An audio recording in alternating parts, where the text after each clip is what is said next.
বন্ধুরা, এখন আমি এক জায়গায় যাচ্ছি, তো আসার পরে তোমাদের সাথে ভিডিওটা শেয়ার করব।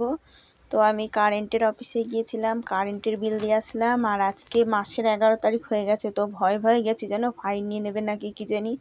তো ফাইন মনে হয় নেয়নি, নাকি 5 টাকা নিচ্ছে কি জানি, অত মনে হয় 35 টাকা, কত টাকা ছিল, 235 মনে ছিল, 240 টাকা নিয়েছে, ওই তো 5 টাকা ফাইন নিয়েছে। তো দেখো, আমি ওই যে কারেন্টের বিল দিয়ে তারপর বাজার থেকে একটু মাছ নিয়ে আসলাম। আর আলু ঠালু আর আনিনি জানো, তো একটু কচু মাছ আর দুটো মূলো নিয়ে এসেছি 500 মতন। তো দিয়ে এসে দেখো বাজারটা রয়েছে এখনও, বাজার মাছটা ধুইনি, একটু চা খেয়ে নিলাম, মাথাটা ধরেছে জানো। তো টোটোয় গেছি, টোটোয় এসেছি, তো কয়দিন ধরেই তো দেখছো এদিক ওদিক যাচ্ছি। তো কালকে আবার এক জায়গায় যাবো, তো গ্যাসের টাকা ঢুকছে না জানো, গ্যাসের ওই যে অফিসে যেতে বলছে, তো যাওয়া হচ্ছে না, এই মাসে টাকা ঢোকেনি আমার গ্যাসের টাকাটা, যে গ্যাস তুললাম। তো এই যে কালকে দেখি, কালকে নাহলে পরশুদিন আবার গ্যাসের অফিসে যাব। আর এই যে এখন মাছ কটা ধুয়ে নিই, তো এই যে শাড়িটা ধুয়ে ফেলবো একবারে, শাড়ি পরেই ওই জন্যে মাছ টাছ বানিয়ে নিচ্ছি। আর দেখো আমি হচ্ছে এই যে রিঠা মাছগুলো না কমের মধ্যেই পেয়ে গেছি।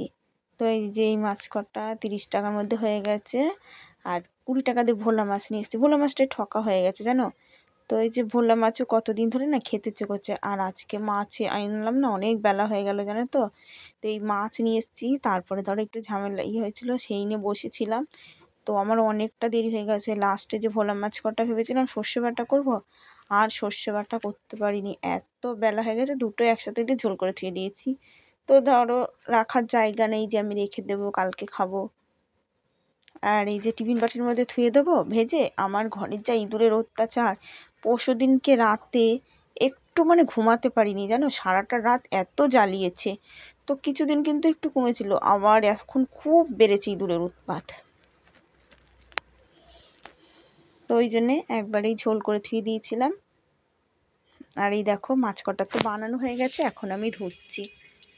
তো আমার সকল দিদি ভাইদেরকে জানাই, বোনদেরকে জানাই, ভিডিওতে কমেন্ট করার জন্য অনেক অনেক ধন্যবাদ। আর সবাইকে জানাই, আমার ইউটিউব পরিবারের বন্ধুদেরকে জানাই, তোমরা ভিডিওটা দেখছো অসংখ্য ধন্যবাদ। আমার গুরুজনদেরকে জানাই প্রণাম, দাদা দিদি ভাই বোন তোমাদেরকে জানাই অনেক অনেক অনেক ভালোবাসা। তোমরা সবাই ভালো থেকো, সুস্থ থেকো। আর আমার ভিডিওতে যদি তোমাদের কারোর কিছু মানে খারাপ লাগে অবশ্যই বলবে তোমরা, আর আমার ভুল হলেও তোমরা ধরিয়ে দেবে কিন্তু। তো দেখো ওই যে বলি না, মনটা আমার তো খুবই খারাপ অবস্থায় রয়েছি। তো কেউ কিছু ভালো কথা বললেও না মনের মধ্যে খুব খারাপ লাগে জানো। তো এখন মানে যেই অবস্থাটা রয়েছি না আমি, আমার কারোর কথাটা না মানে খুব খারাপ লাগে আমার। মানে কেউ যদি একটা কথাও বলে না, ভিডিওতে কমেন্ট করো, তোমরা বলো, তোমরাও কিছু, তোমরা খুব ভালো সবাই। বলছি মনটা আমার এত খারাপ অবস্থায় আছি জানো, তো ঘরটা এসেও ঘরটা পেলাম না। আর দিদি ভাইরা বলেছে, তো আমার ট্যাক্স রসিদ আমার নাম, প্যান আমার দেয়নি কেন? দাদা ভাইয়ের নামে কাটিয়েছি, কাটো আলাদা, প্যান দেখালো, প্যান পেলাম ছাড়া না। তাহলে আবার নেওয়ার কি দরকার? প্যান ছাড়া নেবো কিসের জন্য? প্যান দিয়ে দেখালো। ই বাবা, কাপড়টা ধরো, ই বাবা, তো প্যান দেখাইছিল তো।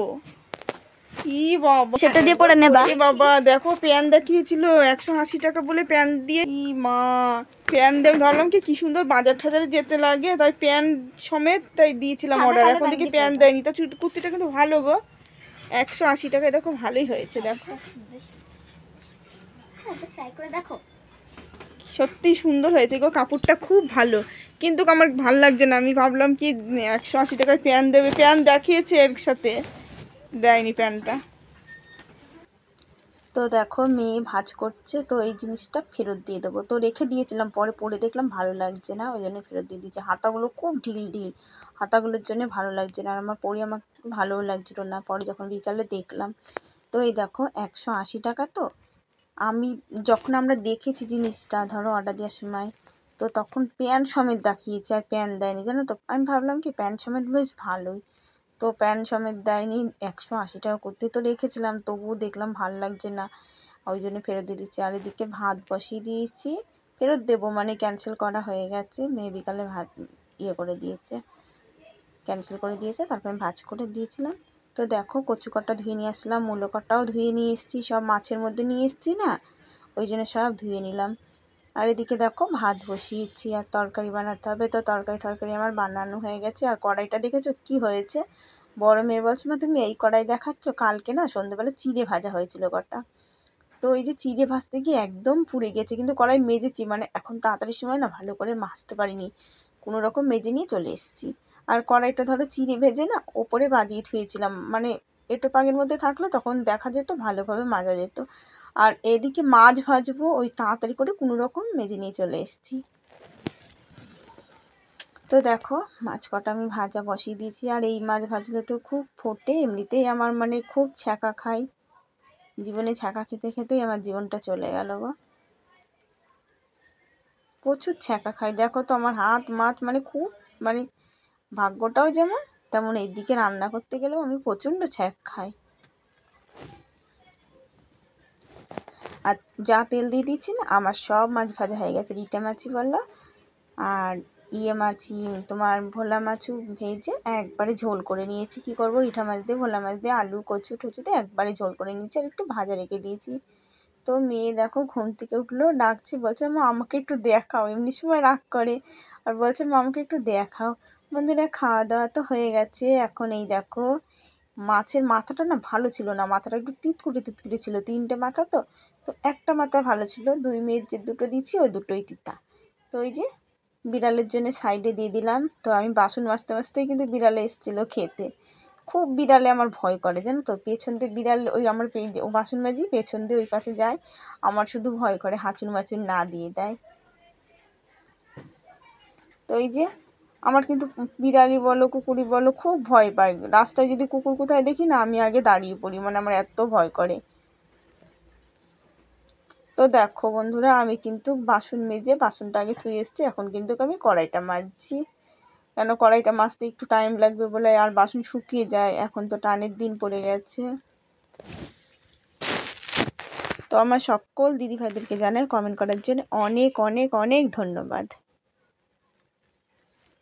আর আমি ভালো করে পারি না বলতে যে সবার কমেন্টে বলে বলে রিপ্লাই দেবো। তা ঘরের জন্য না আবার একটা দরখাস্ত নিয়ে রেখেছে, ও বললে হবে না, ওই যে আমি বেশি করছিলাম বলে একটা কাগজ লিখে দাও, ওরা দেখবেও না আর আমি আশা করিও না, তাহলে আমারই দিত। ঘরের নাম যখন এসছে, আমার ঘরটা একদমই খারাপ। তো যে যে দেখছে, আমি তো তাই বললাম চলেন আমার বাড়িতে গিয়ে দেখবেন আমার ঘরের অবস্থা কী।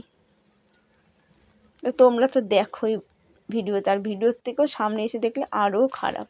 তো দেখো আমি কত কষ্ট করে রান্না করি বা থাকি, দেখোই তো আমার কি কষ্ট। কিন্তু আর দরজাটা তো মানে খুবই খারাপ। তো দেখো তোমাদের দাদা ভাই থাকে না, এই থাকি তো বাড়িতে, সামনে কাকি শাশুড়িদের ঘরদোর আছে তো থাকে, তাও একরকম সাহস আছে, তাই বারান্দায় ধরো এই যে এই কাকি শাশুড়িরা এই বারান্দায় শোয়, তবু একটা সাহসে থাকি জানো তো। যদি এই বাড়িটায় যদি আলাদা জায়গা হতো না, ভয়ে মানে আমার খুব থাকতাম যে ঘরদোর ভালো না, দরজা মরজা, কিন্তু ওই যে সামনে থাকে বলে তাও আমাদের অতটা ভয় মানে একটু কম থাকে। তো দেখো এই যে জামা কাপড়, সকালে ঘুম থেকে উঠে কিন্তু আজকে জামা কাপড় আগে কেচেছি উঠোন ঝাড় দিয়ে, তারপরে সব কাজ করেছি। জামা কাপড় কেচে তারপরে নাইটি মাইটি ছেড়ে তারপরে আমি পুজোর কাজ ছেড়েছি, তারপরে সব কাজ করেছি, তারপরে স্নান টান করে গেছি বাজারে, কেন নাহলে জামা কাপড় শুকায় না। তো শুকিয়েই গেছে, তো অল্প 2-1টা ভিজা ছিল হালকা। তো দেখো আমি ভাঁজ করে নিয়েছি, আর ওই কুর্তিটাও ভাঁজ করবো। তো আজকে বিকালে আর ঘুমাতে পারিনি জানো তো, বললাম না মনটাও আমার ভালো নেই, মনটা বিষ হয়ে রয়েছে জানো তো, মানে এতটাই খারাপ অবস্থায় রয়েছি না, মানে আমার ভালোই লাগছে না। তো দেখো একটু ওই যে মার কাছে ফোন করবো, অন্যদিন দিদির কাছে করি, দিদিও করে, মানে ফোনও ভালো লাগছে না কারোর সাথে যে একটু কথা বলবো। তো এই যে ভালো জামা কাপড়গুলো তো শোকেসের মধ্যে ধুয়ে দিলাম, আর এই যে এগুলো কিন্তু ছোটো মেয়ের ড্রামের মধ্যে ধুয়ে দিলাম। আবার বড় মেয়ের 2টা আছে, ওটা বড় মেয়ের ড্রামের মধ্যে ঢোকাবো। তো দেখো এক হাতে মোবাইল নিয়ে এক হাতে ইয়ে করছি না, অসুবিধাই হয়ে যাচ্ছে। যে টাকা আয় হয় তাতে রাজা উজিরে শাসন চলে, তাহলে দেখা যেতে এবার আন্টি তোর কবে পরীক্ষা শুরু মা? কালকে সকালে পড়া আছে। যুগে দেশের বেশিরভাগ মানুষ গ্রামে বাস করতেন, স্থানীয় চাহিদা মেটানোর জন্যই ছিল চাষের প্রধান কাজ। নির্দিষ্ট কিছু জায়গায় তুলনায় বড় শিল্প দেখা যেত। কাঁচামাল আমদানি এবং তৈরি মাল রপ্তানি সুবিধার জন্য নদীর ধারে শিল্পগুলি তৈরি করা হতো। আমার মেয়েরা এখন পড়তে বাংলায় বসেছে, এবং তো ওদেরকে আবার ভাত গুজরাটে দেবো সুবিধা একটুখানি পরে। তো থাকায় অনেকক্ষণ যেখানে আগেই পড়তে বসেছে ওরা। শিল্পাঞ্চল ছিল, দেশের শাসকরা চাষি ফসলের একটা আর এই মোটা দেখো বসে অংশ রয়েছি, না ভাগ বসে বসাতো। থাকলে ওরা তার পড়বেই না। ওই যে বদলে পাশে বসে রয়েছি আমি খাটের পাড়ে। স্বাধীনভাবে বাস করার ব্যবস্থা করে দিত প্রশাসন। গাঙ্গেয় সমভূমিতে উৎপন্ন ফসলের মধ্যে আমের তোর হয়েছে হাতের চাহিদা কাজ, অঙ্ক বেশি করছিস? চাহিদা ছিল। আঙ্গুর, খেজুর, জাম, কলা, কাঁঠাল, নারকেল প্রভৃতি ফলের চাষ হতো।